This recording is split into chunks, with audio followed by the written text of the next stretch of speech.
अस्सलाम वालेकुम dear students. आज का हमारा जो टॉपिक है वो है आपके लिए जो हमने study material in the form of PDF की सूरत में आपके लिए हमने तैयार करके रखा है। आज हम आपको पीडीएफ की सूरत में आपको ये आपके ग्रुप पे सेंड करेंगे, लेकिन इसके साथ साथ हम आपको ये पूरी डिटेल के साथ आपको एक्सप्लेन भी करेंगे जो कुछ हमने पढ़ा है आज तक इस यूनिट में। इस यूनिट की जो पीडीएफ बनानी है वो हमने बनानी है इस पीडीएफ इस यूनिट की, वो है is matter around us pure. ये हमारा दूसरा चैप्टर है केमिस्ट्री में। तो इसमें हमने सबसे पहले पढ़ा था कि प्योर सबस्टेंस जो है कि प्योर सबस्टेंस में होता है हमारा एलिमेंट और कंपाउंड। फिर हमने एलिमेंट को पूरी तरह से एलिमेंट को हमने एक्सप्लेन कर दिया कि किन चीज़ों को हम एलिमेंट कह सकते हैं। उसमें हमने पढ़ा कि हम उसी चीज़ को एलिमेंट कह सकते हैं जो एक ही किस्म के पार्टिकल से बना होता है। जैसे हमने hydrogen, oxygen, nitrogen, chlorine, bromine, iodine की एग्जाम्पल्स आपको दे दी। तो इसके अलावा हमने बहुत सारे सब्सटेंसेस जो पढ़े जो मॉलिक्यूलर सूरत में होते हैं, लाइक दैट ऑफ वाटर होता है हमारा, sugar, carbon dioxide, hydrogen chloride, camphor, naphthalene, ये वन काइंड ऑफ मॉलिक्यूल से बनते हैं। तो हमने ये भी पढ़ा था इससे पहले। तो बहुत हमारा जो कंपाउंड होता है और एलिमेंट होता है, इनको मिला के हम प्योर सब्सटेंस बोलते हैं। तो इसके अलावा हमने यहाँ पे पढ़ा था इम्प्योर सब्सटेंस। तो इम्प्योर सब्सटेंसेस में हमने खासकर पढ़ा था मिक्सचर्स। तो इम्प्योर सब्सटेंसेस में हमने पढ़ा था कि जब दो प्योर सब्सटेंसेस मिलते हैं तो एक नया सब्सटेंस जो इम्प्योर कहलाएगा वो मिक्सचर की सूरत में हमारे पास आता है। इसमें हमारी बहुत सारी एग्जाम्पल्स हैं। यहाँ पे हमारी एक एग्जांपल है कॉमन साल्ट है, वाटर है, कॉमन साल्ट है जो वाटर से मिलके बनाता है दिस सॉल्ट सॉल्यूशन, ये हमारा मिक्सचर हो गया। इसके अलावा हमारा है simply the sugar and salt that will make a mixture as well. And also we have made the different types of the mixtures. So mixtures को हमने फिर क्लासिफाई किया था होमोजीनियस और हेटेरोजीनियस मिक्सचर में, वो भी हमने आगे पढ़ना है। इसके अलावा हमने फिर मैटर को डिफरेंट हिस्सों में तकसीम किया था। पहले हमने मैटर को सॉलिड, लिक्विड और गैस की सूरत में हमने इसको डिस्ट्रीब्यूट किया। पहले हमने प्योर सब्सटेंसेस, इसकी पहली शाख है जो पहली टाइप है, उसमें हमने एलिमेंट और कंपाउंड को एक्सप्लेन किया। ये सब कुछ हमने पढ़ा है, लेकिन इसकी जो पीडीएफ बनानी है इस वजह से हम थोड़ी बहुत एक्सप्लेन कर रहे हैं कि आपको पूरी तरह से समझ आ जाए कि यहाँ पे हमने लिखा कि element can not be broken down into simpler substances. इसको हम ब्रेक नहीं कर सकते सिंपलर सब्सटेंसेस में। और compound they have a fixed composition, they have a definite proportion.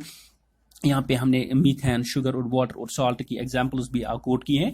इसके अलावा हमारा दूसरा कंपोनेंट है मिक्सचर्स। तो मैटर को हमने यहाँ पे प्योर सब्सटेंस और इम्प्योर सब्सटेंसेस जो मिक्सचर्स कहलाते हैं इनमें तकसीम किया है। फिर मिक्सचर्स की दो किस्में हमने यहाँ पे इस ग्राफ में लिखी है। यहाँ पे होमोजीनियस और हेटेरोजीनियस, यहाँ पे यूनिफॉर्म कंपोजिशन होगी और यहाँ पे नॉन यूनिफॉर्म कंपोजिशन होगी मिक्सचर्स की। और इसके अलावा फिर हमने एलिमेंट को फिर आगे यहाँ पे डिस्ट्रीब्यूट किया। यहाँ पे एलिमेंट को हमने मेटल्स, नॉन मेटल्स और मेटलाइड्स की सूरत में आगे डिस्ट्रीब्यूट किया।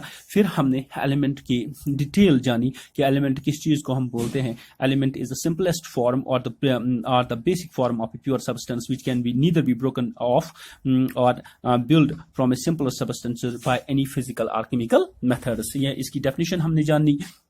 फिर हमने डिफरेंट एलिमेंट्स यहाँ पे लिखे, copper, this silver, Au that's gold and P that's phosphorus, hydrogen, oxygen etcetera and all. तो ये सारी चीजें हमने लिखी। उसके अलावा इसके बाद हमारी जो है वो हमने यहाँ पे एक नई चीज पढ़ी कि जो ही रेडियो एक्टिविटी का अमल दखल हुआ साइंटिफिक टर्म्स में, साइंटिफिक दुनिया में रेडियो एक्टिविटी की रेडियो एक्टिविटी डिस्कवर हो गई। रेडियो एक्टिविटी की जो मतलब इसकी जो एंट्री हो गई हमारी साइंटिफिक वर्ल्ड में, तो फिर उसके हिसाब से हमने कहा कि एलिमेंट को हम ब्रेक कर सकते हैं पूरी तरह से into compartment are the smaller units. They can have the different sizes, mass are the composition as well. So these smaller kind of particles are simply been called as these atoms. तो हमने लिखा कि element is defined as a pure substance contain only one kind of atoms which are identical in the respects like size, mass, composition, etc. However, the atoms of the different elements may have the different mass and composition as well. तो इससे पहले हमने पढ़ा था कि element को हम break नहीं कर सकते, लेकिन रेडियो एक्टिविटी के बाद हम ये जान पाए कि एलिमेंट को हम ब्रेक कर सकते हैं। We can break into it smaller, we can have the different smaller particles of different sizes, mass and composition for the different elements as well after the discovery of the radioactivity. तो यहाँ पे हमने figures भी डाली silver atoms की, ये जो है हमारी एजी सिल्वर टाइटली पैक्ड है, और उसके अलावा आयरन की पैकिंग भी यहाँ पे टाइटली पैक्ड है because they are solids both. तो ये हुआ हमारा एलिमेंट के हवाले से। इसके अलावा हमने पढ़ा था फिजिकल प्रॉपर्टीज ऑफ मेटल्स, क्योंकि जो प्रॉपर्टीज हमारी हैं फिजिकल भी होती हैं, केमिकल प्रॉपर्टीज भी होती हैं मेटल्स की जो फिजिकल प्रॉपर्टीज में हमने पढ़ी थी malleability means how we can make the different types of the sheets out of the metals. The second one that's ductility, how we can make the different types of the wires from that of the metals. Then their conductivity, they are good conductors of heat and electricity, is also their physical property. इसके अलावा हमने पढ़ा कि metals are lustrous, that is they are shiny, and also we are having metals have high tensile strength, they can hold the strong loads over them, and metals are solid at room temperature। तो हमने पढ़ा the metals are sonorous, they can make the sounds, and they have high melting and boiling points, इनकी अच्छी है melting और boiling points भी हैं। metals have high densities, they are having good densities, these metals। these are the different physical properties of metals. इसके अलावा हमने physical properties of non metals भी पढ़ी कि नॉन मेटल्स की जो फिजिकल प्रॉपर्टीज वो क्या होती हैं, वो मेटल्स के बिल्कुल अपोजिट होती हैं। जैसे नॉन मेटल्स आर नॉट मिलेबल और ब्रिटल, वो ब्रिटल और वो मिलेबल नहीं होती हैं, बट ब्रिटल होती हैं, वो टूट जाती हैं। इसके अलावा the non metals are non ductile, they can not be ductile, we can not make the wires from that of the non metals. The non metals are not good conductors of heat and electricity और हीट की अच्छी conductors नहीं होती हैं non metals. और non metals are generally soft, वो ज्यादा सॉफ्ट होती हैं। Otherwise the metals are hard, but non metals are soft. The non metals में भी सॉलिड, लिक्विड और गैस एट रूम टेम्परेचर, वो सॉलिड, लिक्विड और गैस भी हो सकते हैं। इसके अलावा एक और प्रॉपर्टी है नॉन मेटल्स की, physical property, the non metals have low melting and boiling point. क्योंकि हमने पढ़ा कि मेटल्स में हाईएस्ट बॉइलिंग पॉइंट और मेल्टिंग पॉइंट होता है, लेकिन नॉन मेटल्स में लोवेस्ट मेल्टिंग और बॉइलिंग पॉइंट होता है, मेल्टिंग और बॉइलिंग पॉइंट होता है। नॉन मेटल्स सोनोरस नहीं होती हैं, ये आवाज नहीं करते हैं जब हम इनको हिट करते हैं, और नॉन मेटल्स स्ट्रॉन्ग भी नहीं होती, इनमें टेंसाइल स्ट्रेंथ बहुत कम होती है। और इसके अलावा non metals can exist in different colours, यहाँ पे हमने डिफरेंट कलर्स दिए, like that of sulphur yellow होता है, phosphorus is white and yellow, और red and graphite is black and chlorine is yellowish green extra. इसके अलावा नॉन मेटल्स लस्ट्रस नहीं होता है, बट उनका एक डल अपीयरेंस होता है, और बहुत सारे नॉन मेटल्स। इसके अलावा हमने यहाँ पे ये किया कि 17 एलिमेंट्स जो होते हैं वो नॉन मेटल्स होते हैं हमारे पीरियडिक टेबल में। और we have the gaseous, the different types of the gaseous these non-metals like that of hydrogen, helium, nitrogen, oxygen, fluorine, and metallic जो होता है वो है, और इसके अलावा नियॉन, क्रिप्टॉन और जीनॉन और रेडॉन, ये सब गैसेस नॉन मेटल्स हैं।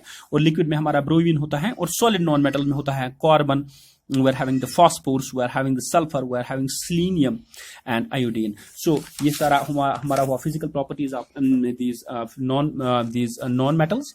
उसके अलावा हमने पढ़ा था कि metallides क्या होते हैं। metallides simply metals और non metals के in transition between, इन दोनों के दरमियान in transition we are having a separate type of metal, these things, these are called as metallides, they are having the properties in between metals and non metals। for example यहाँ पे हमारा है silicon, germanium और tellurium, arsenic, antimony, ये सब non metals हैं। इनको हम ये सब मेटलाइड्स हैं। That means silicon, germanium, arsenic, antimony and tellurium, they are metalloids, they are having a property between metals and non metals. इसके अलावा हमने पढ़ा था मिक्सचर्स कि जब दो प्योर सब्सटेंस को मिला के हम तीसरा कंपोनेंट बनाते हैं, वो non, that simply makes the mixtures, we can add the 2 or more elements or compounds together, and then we can simply get the mixtures, they are having a in any proportion we can get them. So mixtures are impure. Generally we're having a mixture like that of iron, milk bhi, ghee bhi, solution, sugar solution, sea water, petrol, kerosene, coal, etc, paints, glass, dyes, soft drinks, ये सब examples हैं mixtures की। इसके अलावा हमने पढ़ा था कि on the basis of their mixing, how we can they have the mixing capacity on the basis of their mixing capacity, we are having the 2 types of the mixtures, homogeneous and heterogeneous mixture। यहाँ पे uniform composition होती है दोनों reacting particles की, और यहाँ पे non uniform mixture होती है, दिस कंपोजिशन होती है reacting particles, that's called as the heterogeneous mixture. यहाँ पे हमने sugar solution in water, it's homogeneous, and heterogeneous में हमने सैंड और इसके अलावा शुगर को मिला के बनाया था हेटेरोजेनियस मिक्सचर्स एज वेल। और इमिसेबल लिक्विड्स भी मिलते हैं तो with water, so they simply form the non they form the heterogeneous mixture. फिर इसके अलावा हमने पढ़ा था प्रॉपर्टीज ऑफ मिक्सचर्स। मिक्सचर्स की बहुत सारी properties, like mixtures can be homogeneous और heterogeneous. The mixtures, the composition of mixture is variable. यहाँ पे कंपोजिशन जो मिक्सचर्स की होती है वेरिएबल होती है। Mixtures do not have a definite melting और बॉइलिंग पॉइंट। इनका मेल्टिंग और बॉइलिंग पॉइंट नहीं होता है, एक डेफिनेट फार्मूला भी नहीं होता है, क्योंकि ये इनका प्रपोर्शन जो होता है वो वेरी होता है। एनर्जी इज नीदर एब्जॉर्ब्ड और evolved during the formation of the mixtures, क्योंकि इनमें एनर्जी इस्तेमाल नहीं होती है, ना इन्वॉल्व होती है, ना इवॉल्व होती है। So it's a physical change, this formation of mixture. And ये जो इनकी प्रॉपर्टीज होती हैं, इस प्रॉपर्टी में द प्रॉपर्टीज ऑफ मिक्सचर और द प्रॉपर्टीज ऑफ कॉन्स्टिट्यूएंट्स, वो इसकी कॉन्स्टिट्यूएंट्स की प्रॉपर्टी होती है जो मिलके बनाते हैं। And these mixtures can be separated by the simple physical methods. The mixtures को हम सिंपल फिजिकल मेथड से सेपरेट कर सकते हैं, because they are simply the physical, it's a formation of mixture is simply a physical change. So इसके अलावा हमने पढ़ा था कंपाउंड्स, कि कंपाउंड किस चीज को हम बोल सकते हैं, जो टू और मोर एलिमेंट्स केमिकली कंबाइन होते हैं, मगर जो pure substances like that of two और मोर एलिमेंट्स जो प्योर होते हैं, generally elements are pure when two और more elements combine together chemically in a fixed proportion they form a compound. यहाँ पे हमने पढ़ा था एक example, water, carbon dioxide, common salt, chalk, that's limestone or marble, and also we can quote their formula at CaCO3. These are the different examples of the compounds. इसके अलावा हमने पढ़ा था मिक्सचर और कंपाउंड कि what is the difference between the mixtures and compounds, क्योंकि ये सारी फिजिकल चेंज है और कंपाउंड जो है केमिकल चेंज है। यहाँ पे एनर्जी एब्जॉर्ब और इवॉल्व नहीं होती, यहाँ पे पूरी तरह से इवॉल्व और एब्जॉर्ब हो सकती है एनर्जी। सो यहाँ पे मेल्टिंग और बॉइलिंग पॉइंट फिक्स्ड नहीं होता, यहाँ पे फिक्स्ड होता है। इसके अलावा यहाँ पे जो फिजिकल मेथड्स इस्तेमाल होते हैं और यहाँ पे केमिकल मेथड्स होते हैं for the separation of these mixtures and compounds respectively. So we may have up to this very page, so I can make the different PDF for all these topics and will send to you to your group, to the group of the class 9th Boys Higher Secondary School, Trahgaon. Thank you, dear students, for watching today's topic.